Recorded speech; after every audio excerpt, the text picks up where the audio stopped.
अगर अमेरिका नहीं होता तो इजराइल भी नहीं होता। ये बयान आया है अमेरिका के राष्ट्रपति डोनाल्ड ट्रंप की तरफ से। दरअसल 15 जून से फ्रांस के एवियन शहर में G7 यानी ग्रुप ऑफ 7 का एनुअल समिट शुरू हुआ है। इसी समिट में डोनाल्ड ट्रंप भी पहुंचे हैं। आगे की बात करें इससे पहले ये समझ लेते हैं कि G7 समिट होता क्या है। दरअसल G7 एनुअल समिट एक ऐसा इंटरनेशनल स्टेज है जिसमें अलग अलग देश अपने देश की इकोनॉमी, डेमोक्रेसी, जियोपॉलिटिक्स जैसे मुद्दों पर बात करते हैं। इसमें फ्रांस, संयुक्त राज्य America, United kingdom, Germany, Japan, Italy और कनाडा बारी बारी से अध्यक्षता करते हैं। इस साल इसकी अध्यक्षता की बारी फ्रांस की है। अब वापस चलते हैं अपनी खबर पर। अब इसी समिट में कतर के अमीर शेख तमीम बिन हमद अल थानी भी आए थे, जिनके साथ ट्रंप की बैठक हुई। इस बैठक में ट्रंप ने इजराइल, ईरान, लेबनान को काफी कुछ कहा, लेकिन जो सबसे ज्यादा गौर किया गया वो था कि अगर अमेरिका नहीं होता तो इजराइल भी नहीं होता।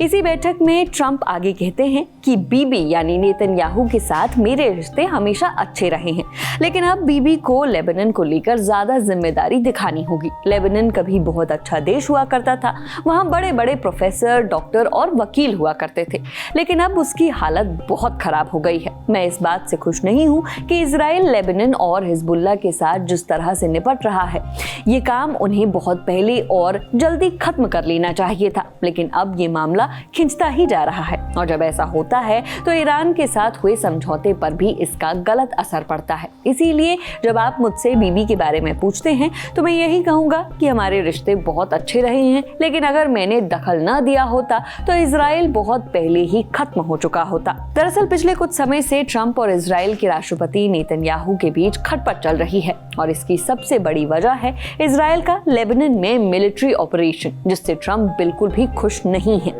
ट्रंप के मुताबिक इजराइल आज जिस सिचुएशन में है उसमें नहीं होता अगर किसी दूसरे अमेरिकी प्रेसिडेंट ने उनके जैसे कदम उठाए होते।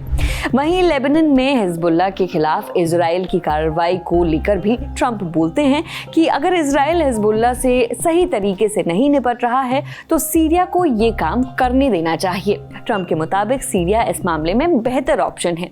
ये बयान ऐसे समय में आया है जब हिजबुल्लाह और इजराइल के बीच लेबनान में टेंशन लगातार बना हुआ है।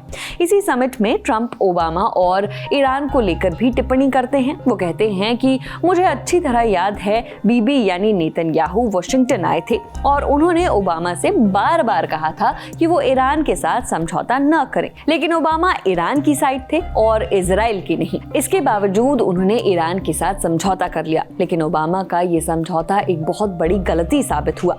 मगर अब मैंने उस समझौते को खत्म कर दिया है। वहीं ईरान का इजराइल और लेबनान को लेकर कहना है कि जब तक इजराइल लेबनान से पीछे नहीं हटता तब तक युद्ध पूरी तरह खत्म नहीं माना जा सकता। ईरान के विदेश मंत्री अब्बास अराक्ची ने कहा है कि इजराइल की लेबनान में मौजूदगी समझौते के खिलाफ है। दूसरी तरफ नेतन्याहू पहले ही कह चुके हैं कि इजराइल लेबनान में तब तक रहेगा जब तक उसे जरूरी लगेगा। इसी वजह से ये डील आगे चलकर नई मुश्किलों में फंस सकती है। कुल मिलाकर G7 समिट में ट्रंप ने इजराइल और नेतन्याहू को खुली नसीहत दे डाली है।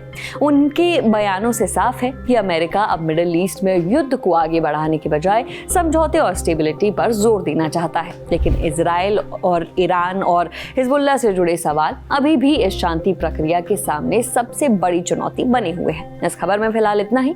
खबर लिखी है हमारे साथी सौरभ पाल ने। देखते रहिए दी लल्लन टॉप। शुक्रिया।